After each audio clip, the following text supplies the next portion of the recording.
La vela tiembla en el centro de la capilla y proyecta sombras largas sobre los rostros inmóviles.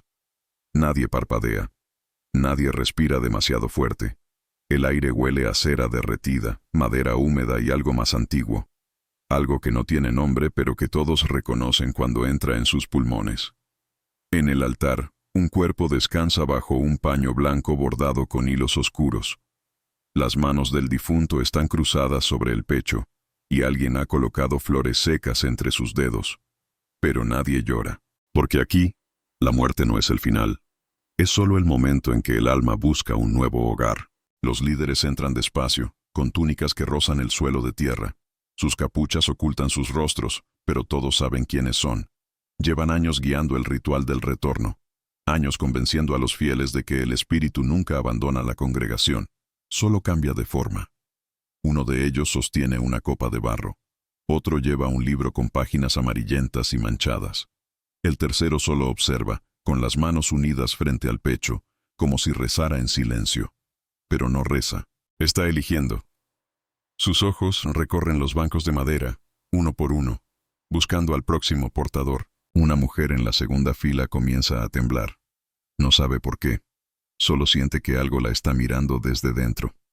Aprieta los dedos contra su regazo y baja la cabeza, pero ya es tarde. El líder de la capucha más oscura se detiene frente a ella. Extiende la mano.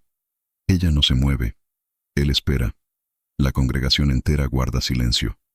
Entonces, lentamente, ella levanta la vista. Y cuando sus ojos se encuentran con los de él, algo en su interior se quiebra. Algo se abre. Y ella sabe, sin que nadie haya dicho una sola palabra, que ya no volverá a ser quien era esta mañana. El ritual comienza con cánticos bajos, repetitivos, como el zumbido de un insecto atrapado en una botella. Las palabras no tienen sentido, pero el ritmo sí. Se clava en la mente. Se repite hasta que ya no sabes si lo estás escuchando o si lo estás pensando. La mujer bebe de la copa. El líquido es amargo, espeso, y le quema la garganta. Cierra los ojos. Y cuando los abre de nuevo, ya no está sola dentro de su cabeza. Hay recuerdos que no son suyos. Hay una voz que no reconoce. Hay un nombre que nunca ha pronunciado, pero que ahora siente como propio. Afuera, la niebla cubre los campos. Las casas de madera crujen bajo el viento. Y en algún lugar del vilarejo, alguien más despierta gritando, porque acaba de recordar su propia muerte, y no sabe si fue ayer, hace 10 años, o en otra vida que nunca vivió. Aquí, en 1864, la muerte no termina, solo se repite, una y otra vez, hasta que ya no recuerdas quién fuiste primero. Antes de continuar, dime en los comentarios desde dónde estás viendo este relato. Algunos lugares guardan secretos, y quizá donde tú vives también hubo una historia así. Escribe tu país y tu ciudad abajo. Quiero saber desde qué rincón del mundo estás escuchando estas voces olvidadas. El vilarejo no tiene nombre en los mapas, solo aparece como un punto gris entre montañas, rodeado de bosques densos y caminos de tierra que se borran con la lluvia. En 1864 vivían allí poco más de 200 almas, o eso creían ellos, porque según la doctrina de la secta de la reencarnación, las almas nunca se iban, solo cambiaban de cuerpo, solo esperaban el momento exacto para regresar, y los líderes sabían cómo llamarlas de vuelta. La aldea estaba construida alrededor de una capilla de madera oscura, con un campanario que nunca sonaba. Las casas eran bajas, con techos inclinados y ventanas pequeñas. Los campos se extendían hacia el horizonte, pero nadie sembraba demasiado lejos. Nadie se alejaba más de lo necesario, porque alejarse significaba olvidar. Y olvidar era un pecado peor que la muerte. Cada familia tenía su lugar en la congregación. Los más antiguos ocupaban los bancos delanteros. Los más jóvenes permanecían de pie, al fondo, con las manos cruzadas y la mirada baja. Nadie hablaba durante los rituales. Nadie cuestionaba las palabras de los 3 líderes, conocidos solo como los guardianes del retorno. Ellos decidían quién heredaba cada alma. Ellos interpretaban los sueños. Ellos administraban la bebida sagrada que abría las puertas de la memoria eterna. La protagonista de esta historia se llamaba Ana. Tenía 23 años, ojos oscuros y manos callosas de lavar ropa en el río. Vivía en una casa al borde del vilarejo, junto a su madre viuda y su hermano menor. Ana no era devota por convicción, era devota porque no había otra opción, porque desde que tenía memoria, le habían enseñado que cada pensamiento rebelde era una traición al ciclo eterno, que dudar era invitar al caos, que preguntar era romper el velo entre los vivos y los que esperaban regresar. Pero Ana tenía un problema que crecía cada noche, en silencio, como una grieta invisible en el suelo. Ella no recordaba vidas anteriores, no escuchaba voces internas, no despertaba con recuerdos ajenos. Y eso, en un lugar donde todos afirmaban llevar dentro las almas de los muertos, la convertía en algo peligroso, en algo vacío, en algo que podía ser llenado. Los guardianes la observaban. Siempre lo hacían. Durante los rituales, sus ojos se detenían en ella un segundo más de lo necesario. Durante las procesiones nocturnas, uno de ellos caminaba siempre cerca, con las manos ocultas bajo la túnica. Y Ana sabía lo que eso significaba. Sabía que tarde o temprano, alguien moriría, y que cuando eso ocurriera, los guardianes vendrían a buscarla, porque un cuerpo sin recuerdos ajenos era el recipiente perfecto para una alma que buscaba volver. Así comenzó todo, en el invierno de 1864, con el cuerpo de un anciano bajo un paño blanco, con una copa de barro llena de líquido amargo, y con Ana, temblando en el banco de madera, sabiendo que esta vez no habría escapatoria. Suscríbete para seguir explorando estas tierras donde la fe lo consume todo. Los días en el vilarejo seguían un ritmo que nadie cuestionaba. Al amanecer, las campanas silenciosas marcaban la hora sin sonar, solo con el movimiento de la cuerda que alguien tiraba desde abajo.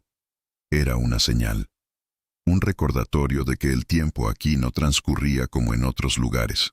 Aquí, el tiempo se acumulaba, se apilaba sobre sí mismo, como capas de cera derretida que nunca terminaban de solidificarse. Ana se levantaba antes que su madre. Encendía el fuego, calentaba agua en una olla de hierro y preparaba el pan del día anterior, duro y frío. Su hermano menor, Tomás, dormía en un rincón cubierto con mantas raídas. Tenía 12 años y hablaba poco. Desde hacía meses, decía cosas extrañas, cosas que no debería saber, nombres de personas muertas antes de que él naciera, lugares que nunca había visitado. Su madre lo celebraba en voz baja, con lágrimas en los ojos. Decía que el niño llevaba dentro el espíritu de su abuelo, que el ciclo había sido generoso con ellos. Pero Ana no estaba segura, porque Tomás ya no jugaba, ya no sonreía, solo miraba por la ventana con ojos que parecían demasiado viejos para su rostro. Y a veces, en medio de la noche, lo escuchaba llorar. No como un niño, como alguien que llora por cosas que ya perdió hace décadas. El trabajo diario era siempre el mismo. Ana llevaba la ropa al río, junto con otras mujeres del vilarejo. Ellas hablaban poco, pero cuando lo hacían, sus conversaciones siempre giraban alrededor de lo mismo. ¿Quién había soñado con los muertos? ¿Quién había despertado con recuerdos nuevos? ¿Quién había sido elegido en el último ritual? Las palabras flotaban sobre el agua como hojas secas, y Ana las escuchaba sin responder, porque ella no tenía nada que compartir. Ningún sueño, ninguna voz. Solo el silencio de su propia mente, que cada día la hacía sentir más expuesta. Una de las mujeres, Marta, la miraba con frecuencia. Era mayor, con el cabello gris recogido en una trenza apretada, y manos que nunca dejaban de moverse. Marta había perdido a su hija hacía 3 años, pero decía que la niña había regresado, que ahora vivía en el cuerpo de otra mujer joven, al otro lado del vilarejo, que a veces, cuando se cruzaban en el camino, la reconocía en su mirada. Ana nunca supo si Marta realmente lo creía, o si solo necesitaba creerlo para seguir lavando ropa en el río cada mañana. «Tú todavía no has recibido a nadie, ¿verdad?», preguntó Marta un día, sin levantar la vista de la tela que frotaba contra las piedras. Ana apretó los dedos alrededor de la camisa mojada que sostenía. No respondió. «No es algo malo», continuó Marta con voz suave. «Solo significa que tu turno aún no llega. Pero llegará. Siempre llega». Ana asintió en silencio y siguió lavando, pero sus manos temblaban bajo el agua fría. Por las tardes, la congregación se reunía en la capilla. No todos los días, pero lo suficiente como para que el interior siempre oliera a incienso y humedad. Los bancos crujían bajo el peso de los cuerpos inmóviles. Los guardianes hablaban en voz baja, con palabras que sonaban antiguas, como si las hubieran repetido durante siglos. Decían que cada alma tenía un destino, que nadie moría realmente, que la muerte era solo una puerta hacia otro cuerpo, hacia otra vida dentro de la misma congregación. Ana se sentaba siempre en el mismo lugar, tercera fila, lado izquierdo, cerca de la ventana. Desde allí podía ver el cementerio al otro lado del camino. Las cruces de madera se inclinaban en diferentes direcciones, como si el suelo estuviera tragándoselas lentamente. Pero lo extraño era que nunca había tumbas nuevas, porque aquí, los cuerpos se quemaban después del ritual del retorno. Las cenizas se esparcían en los campos, y el nombre del difunto se borraba de los registros. Porque si el alma había regresado, ¿para qué recordar quién fue antes? Una noche, después del servicio, uno de los guardianes se detuvo junto a Ana. No dijo nada, solo colocó una mano sobre su hombro y la dejó allí durante unos segundos. Su palma era fría, incluso a través de la tela del vestido. Cuando finalmente se alejó, Ana sintió que algo había cambiado. Algo invisible, pero real, como si acabaran de marcarla. Esa noche no pudo dormir.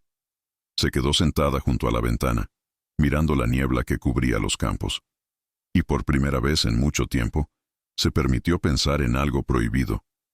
Se preguntó qué pasaría si huyera, si caminara hacia el bosque y nunca regresara, si dejara atrás la capilla, los rituales, las voces que todos decían escuchar, pero que ella nunca había oído.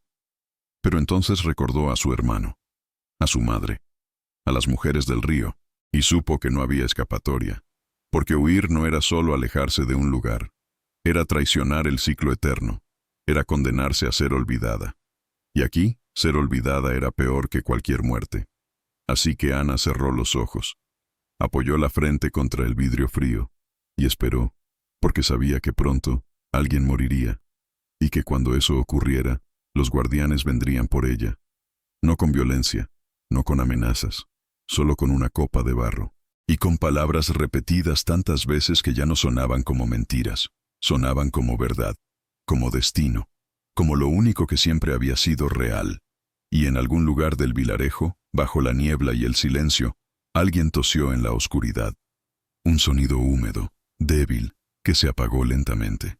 Y Ana supo, sin necesidad de ver, que el próximo ritual estaba cerca. El anciano murió 3 días después. Se llamaba Elías, o al menos ese era el nombre que usaba desde hacía 20 años. Antes de eso, según los registros de la congregación, había sido otra persona, y antes de esa, otra más. Los guardianes decían que Elías llevaba en su interior 5 almas diferentes, acumuladas a lo largo de décadas, que era un recipiente bendecido, que su muerte no era una pérdida, sino una oportunidad sagrada. Lo velaron en la capilla durante una noche entera. Su cuerpo descansaba sobre una mesa de madera, cubierto con el mismo paño blanco que Ana había visto tantas veces. Las velas ardían en círculo a su alrededor, proyectando sombras que parecían moverse solas. La congregación entraba en silencio, uno por uno, y se arrodillaba frente al difunto. Algunos murmuraban oraciones. Otros solo tocaban el borde del paño y cerraban los ojos, como si estuvieran escuchando algo que nadie más podía oír. Ana fue obligada a ir. Su madre la tomó del brazo y la condujo hasta el altar. Tomás la seguía detrás, con la mirada perdida y las manos temblando. Cuando llegaron frente al cuerpo, la madre de Ana se arrodilló y comenzó a llorar en voz baja. Pero Ana sabía que no lloraba por Elías. Lloraba porque esperaba que su esposo muerto regresara pronto, que ocupara el cuerpo de alguien joven, que volviera a caminar entre ellos. Ana no se arrodilló. Solo miró el paño blanco y sintió un frío que no venía del exterior. Venía de adentro, de un lugar que no sabía que existía hasta ese momento. Uno de los guardianes se acercó. Era el más joven de los 3, aunque nadie sabía su edad real. Tenía la piel pálida y los ojos hundidos, como si nunca durmiera. Se detuvo junto a Ana, y habló en voz tan baja que solo ella pudo escucharlo. Esta noche comenzará el ritual del retorno, y tú serás una de las elegidas para recibir. Ana no respondió. No podía. Su garganta se había cerrado. No tengas miedo, continuó él, con una suavidad que sonaba ensayada. Es un honor. Elías llevaba 5 vidas en su interior. Y ahora, esas vidas buscan nuevos hogares. Tú serás uno de ellos. Entonces se alejó, y Ana quedó sola frente al cuerpo. Su madre seguía llorando. Tomás miraba el suelo, y en algún lugar de la capilla, alguien comenzó a cantar. Un cántico bajo, repetitivo, que se extendió por el aire como humo espeso. Esa noche, Ana no regresó a su casa.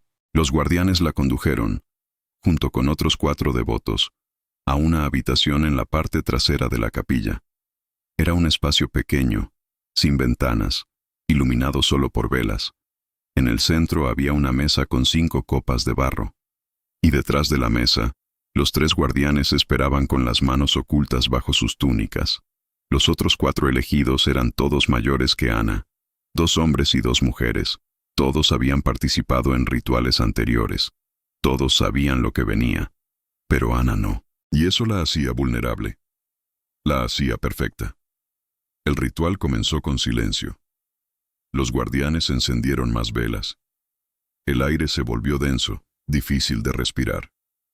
Luego vinieron las palabras. Frases en un idioma que Ana no reconocía, pero que sonaba antiguo.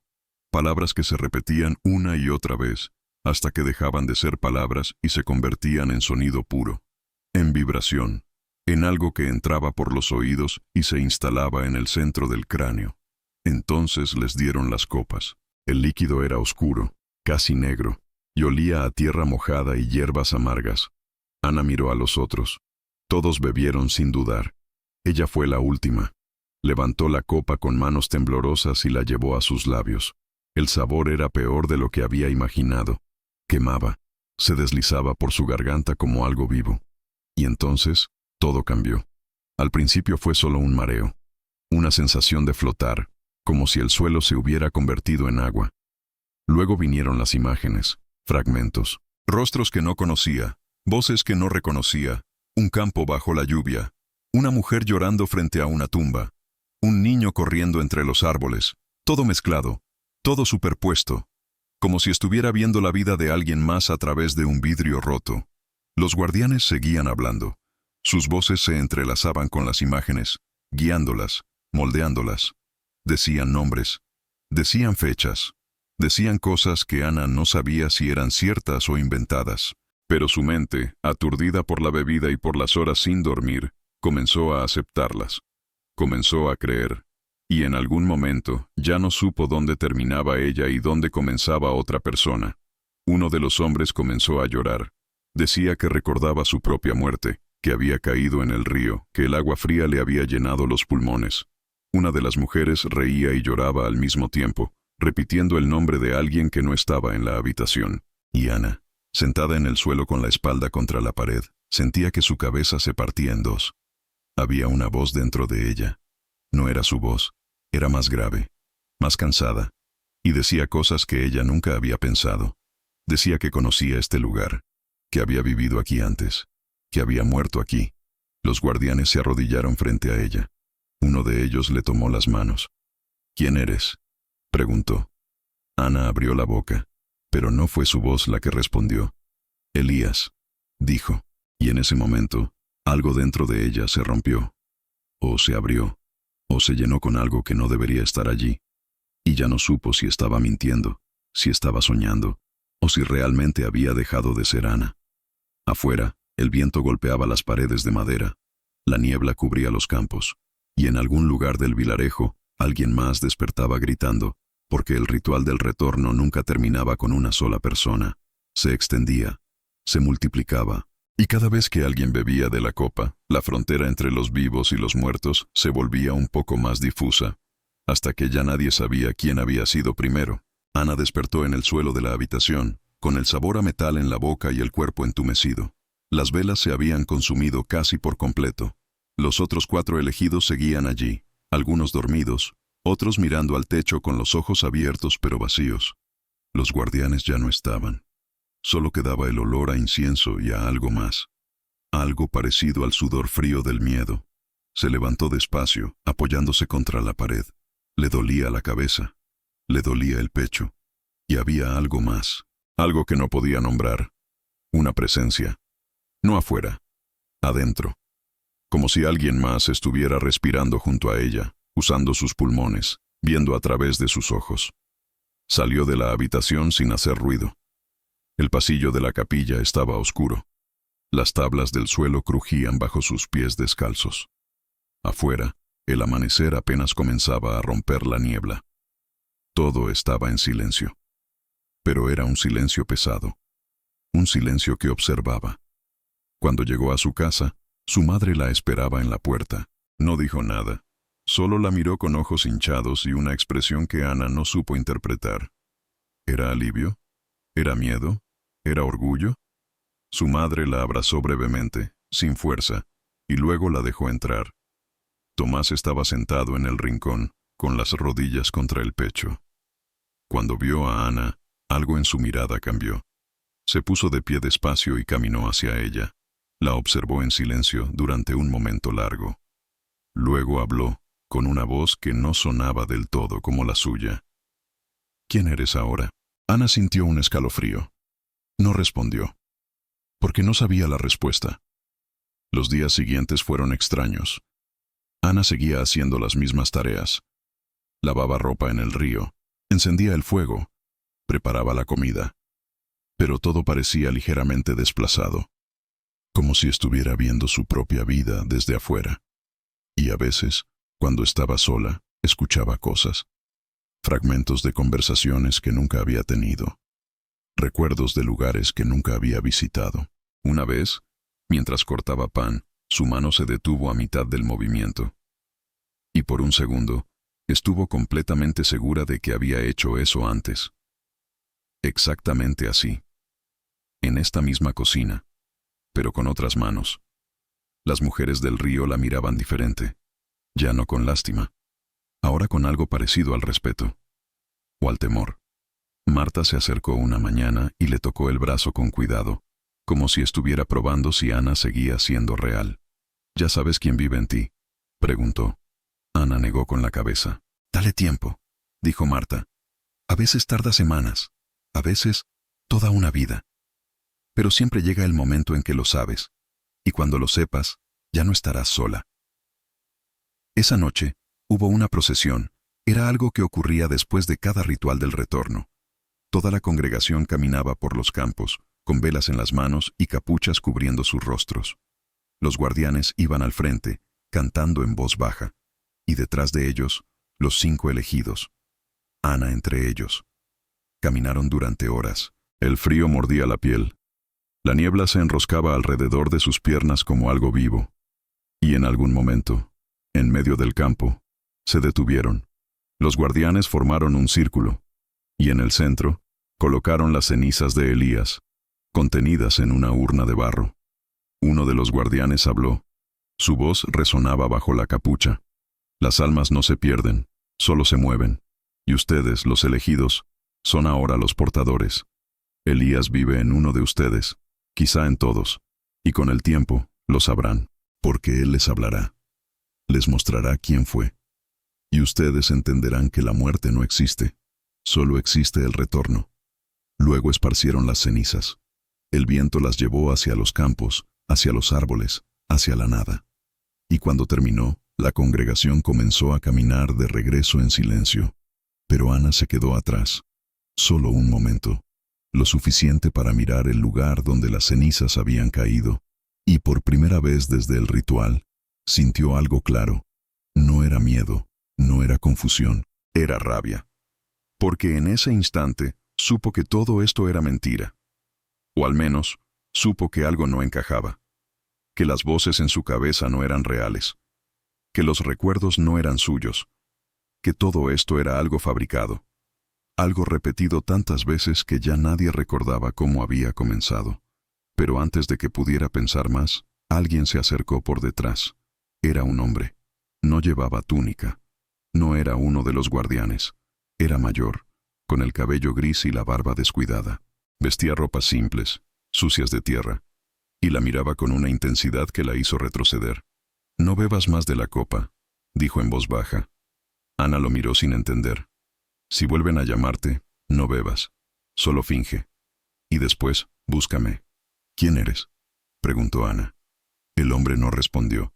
Solo señaló hacia el bosque, al otro lado del campo. Vivo allá, donde nadie va. Ven cuando puedas. Pero no le digas a nadie. Y antes de que Ana pudiera decir algo más, él se alejó. Desapareció entre la niebla como si nunca hubiera estado allí. Ana regresó a la procesión con el corazón latiendo fuerte. Nadie pareció notar su ausencia. Todos seguían caminando, con las velas temblando en sus manos y las capuchas ocultas bajo la oscuridad. Y ella caminó con ellos, pero ya no era la misma, porque ahora sabía que no estaba sola en su duda, que alguien más, en algún lugar de este vilarejo maldito, también había visto la grieta en la doctrina. También había sentido que algo no encajaba. Y esa persona estaba viva, escondida, esperando. Esa noche, cuando Ana llegó a su casa, encontró a su madre dormida y a Tomás sentado junto a la ventana. Él la miró con esos ojos demasiado viejos. «Vi a alguien hablando contigo», dijo. Ana sintió el miedo trepar por su espalda. «No le digas a nadie», susurró. Tomás no respondió de inmediato. Solo la miró, y luego, lentamente, asintió. «Tampoco quiero estar aquí», dijo con voz pequeña. «Tampoco quiero tener a alguien más dentro de mí». Y por primera vez en semanas, Ana sintió algo parecido a la esperanza. Porque si su hermano también lo sentía, entonces quizá no era demasiado tarde. Quizá todavía había una forma de salir. O al menos, de resistir. Afuera, la niebla cubría todo. Y en algún lugar del bosque, el hombre de barba gris encendía una vela en una cabaña oculta entre los árboles. Y esperaba. Porque sabía que tarde o temprano, Ana vendría. Y cuando lo hiciera, él le contaría la verdad que los guardianes llevaban décadas ocultando, la verdad de por qué la muerte nunca terminaba allí. Ana esperó 3 días antes de ir al bosque. 3 días en los que fingió normalidad. Lavó ropa. Preparó comida. Asistió a los servicios en la capilla. Y cada noche, cuando su madre y Tomás dormían, se quedaba despierta junto a la ventana, mirando hacia los árboles oscuros al otro lado del campo. La voz dentro de su cabeza seguía allí. A veces susurraba cosas sin sentido. A veces guardaba silencio durante horas. Pero Ana había aprendido algo importante. Podía ignorarla. Podía empujarla hacia atrás, como si fuera un ruido molesto en una habitación lejana. Y cuanto más lo hacía, más débil se volvía. La 4ª noche, Ana salió de la casa antes del amanecer. No llevaba vela. No llevaba nada más que su chal y el miedo clavado en el pecho. Caminó por el campo cubierto de niebla, con los pies descalzos hundidos en la tierra fría. El bosque estaba más lejos de lo que parecía. Y cuando finalmente llegó al borde, se detuvo. Los árboles eran altos y retorcidos. Sus ramas se entrelazaban formando un techo denso que apenas dejaba pasar la luz. No había camino. Solo maleza, raíces expuestas y el sonido del viento entre las hojas. Ana respiró hondo y entró. Caminó durante lo que parecieron horas, aunque probablemente fueron solo minutos. Todo se veía igual. Todo olía a musgo y humedad, y justo cuando pensaba que se había perdido, vio una luz. Débil. Amarilla. Parpadeando entre los troncos. Era una cabaña pequeña, casi oculta bajo las ramas bajas de un árbol gigante. Las paredes eran de madera oscura, carcomida por el tiempo. No había ventanas. Solo una puerta entreabierta, de la que salía el resplandor de una vela. Ana se acercó despacio. Tocó la puerta con los nudillos. No hubo respuesta. Empujó la puerta y entró. El interior era diminuto.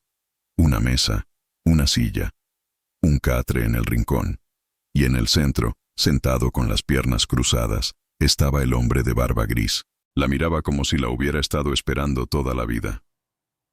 «Cierra la puerta», dijo. Ana obedeció. El aire adentro era denso, cargado de humo de vela y algo más. Algo parecido a hierbas secas. «Sabía que vendrías», continuó él sin levantarse.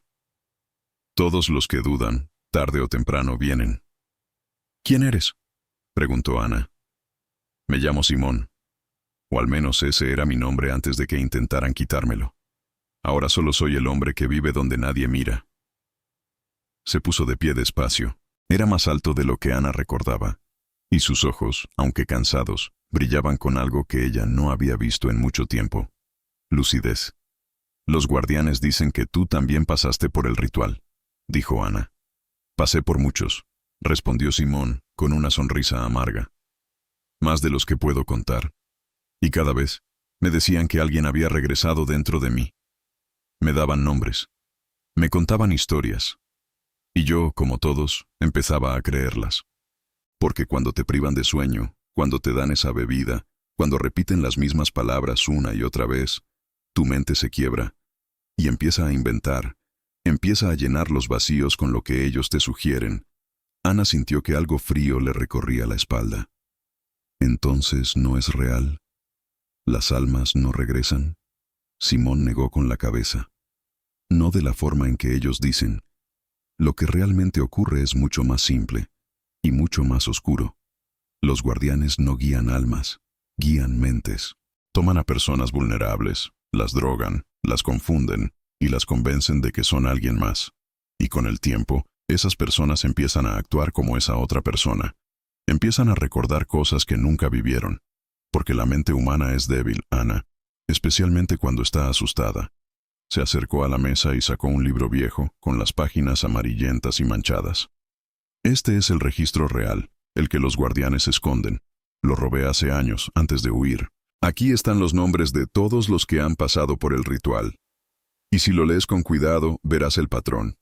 Verás que las mismas almas regresan siempre en los mismos tipos de personas.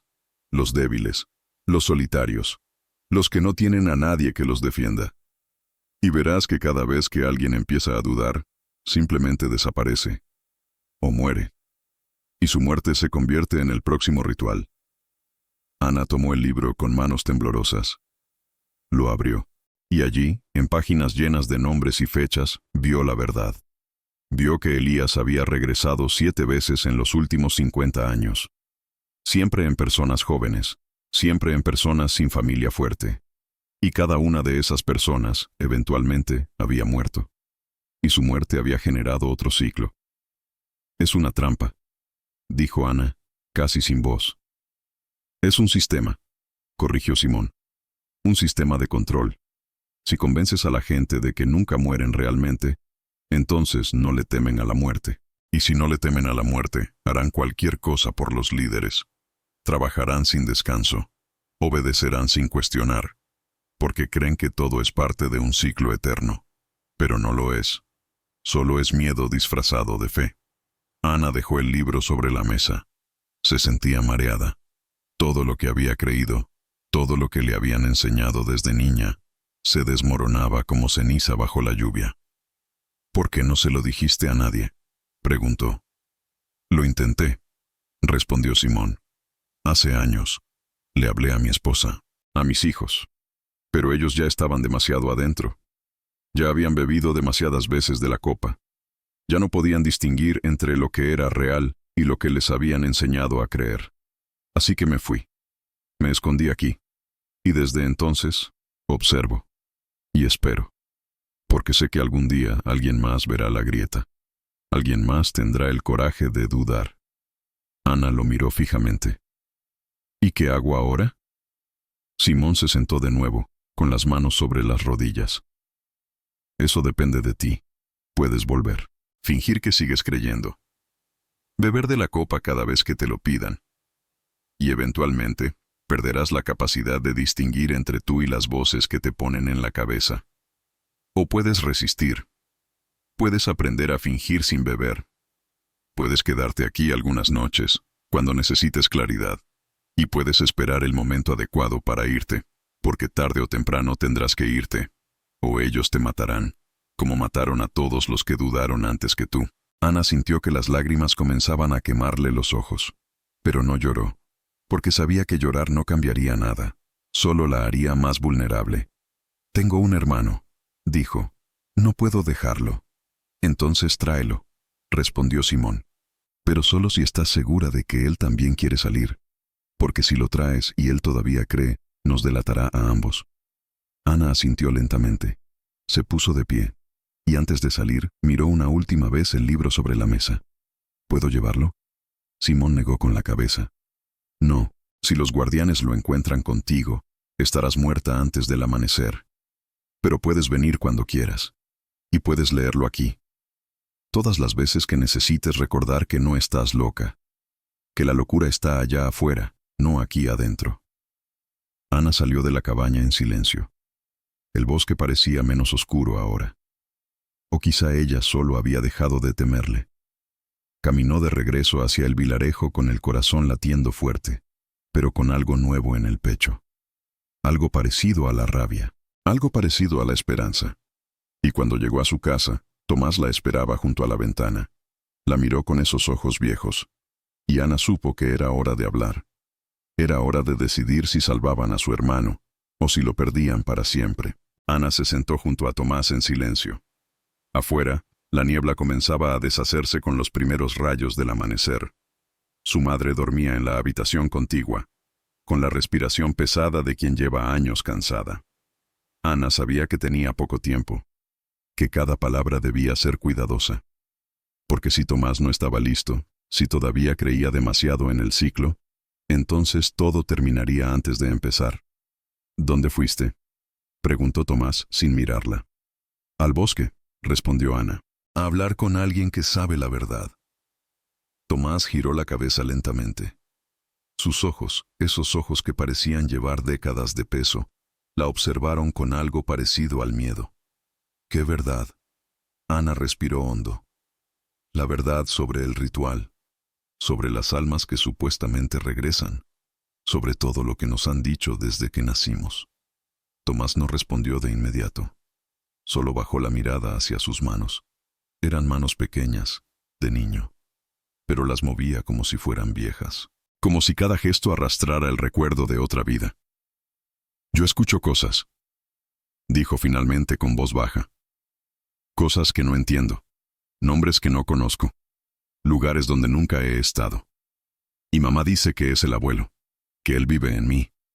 Pero se detuvo, apretó los puños. Pero no se siente como algo bueno. Se siente como si algo me estuviera comiendo por dentro. Ana sintió que algo se rompía en su pecho. Extendió la mano y tomó la de su hermano. Estaba fría.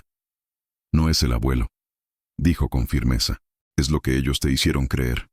Te drogaron. Te quitaron el sueño. Te llenaron la cabeza con historias hasta que tu mente empezó a inventar recuerdos. Pero no son reales, Tomás. Nada de eso es real. Tomás levantó la vista. Había lágrimas en sus ojos. Entonces, ¿por qué los veo? ¿Por qué los siento? Porque la mente humana es frágil, respondió Ana.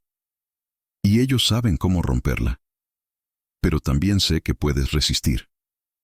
Que todavía eres tú, y que si queremos salir de aquí, tenemos que hacerlo juntos. Tomás se quedó en silencio durante un largo momento. Luego asintió. Despacio. Pero fue suficiente. Los días siguientes fueron una danza cuidadosa. Ana seguía asistiendo a los servicios. Seguía lavando ropa en el río. Seguía fingiendo que la voz dentro de su cabeza era real. Pero cada noche, cuando todos dormían, salía de la casa y caminaba hacia el bosque. Y allí, en la cabaña oculta, Simón le enseñaba cosas que nunca le habían enseñado en la congregación. Le enseñó a identificar los ingredientes de la bebida sagrada, hierbas alucinógenas, raíces que producían delirio, hongos que alteraban la percepción del tiempo. Todo mezclado en proporciones exactas para abrir la mente sin matarla, para hacerla maleable. Le enseñó las técnicas de privación de sueño, cómo los guardianes mantenían a los elegidos despiertos durante días antes del ritual, cómo usaban cánticos repetitivos para desestabilizar el pensamiento lógico, cómo implantaban sugestiones que luego florecían como recuerdos falsos. Y le enseñó algo más importante. Le enseñó a fingir. Si te llaman de nuevo al ritual, le dijo una noche, toma la copa, pero no la bebas toda. Derrama un poco en tu ropa cuando nadie mire. Haz que parezca que estás mareada. Repite las cosas que ellos quieren escuchar. Y cuando te pregunten quién eres, dales un nombre que ya hayan usado antes.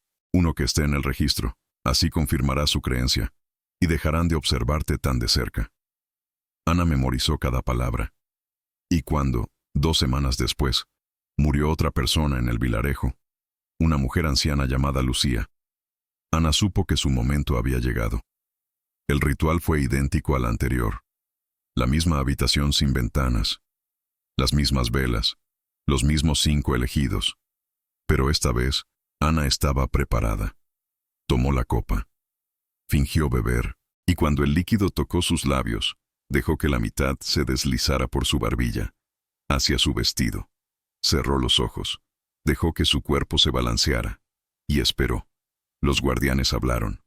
Los cánticos comenzaron, y Ana dejó que su mente flotara, pero no demasiado lejos. Mantuvo un hilo delgado de lucidez, escondido bajo capas de fingimiento.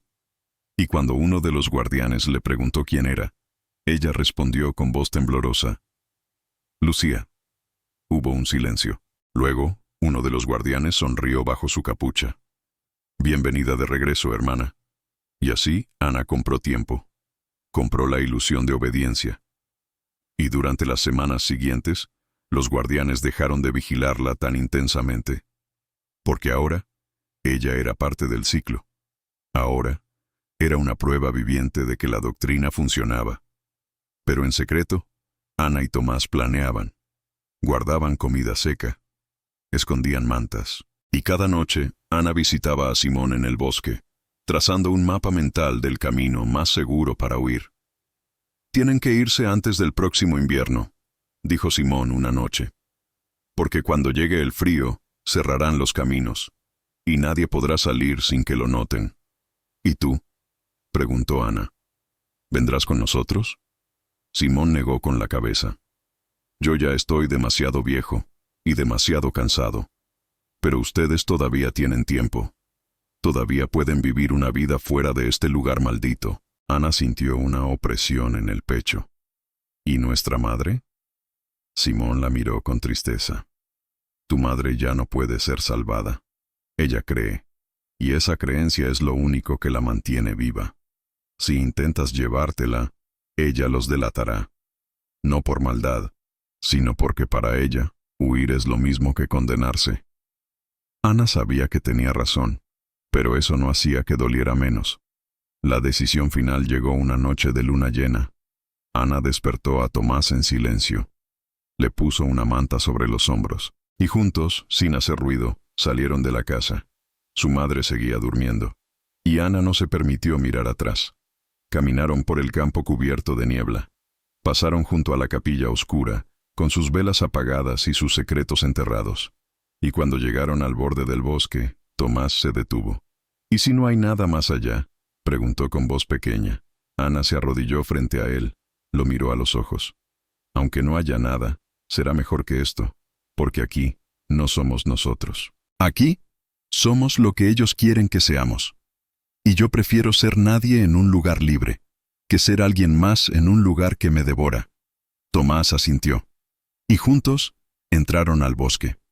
Detrás de ellos, en el vilarejo, alguien encendió una vela en la capilla, y uno de los guardianes, al mirar por la ventana, notó 2 figuras desapareciendo entre los árboles.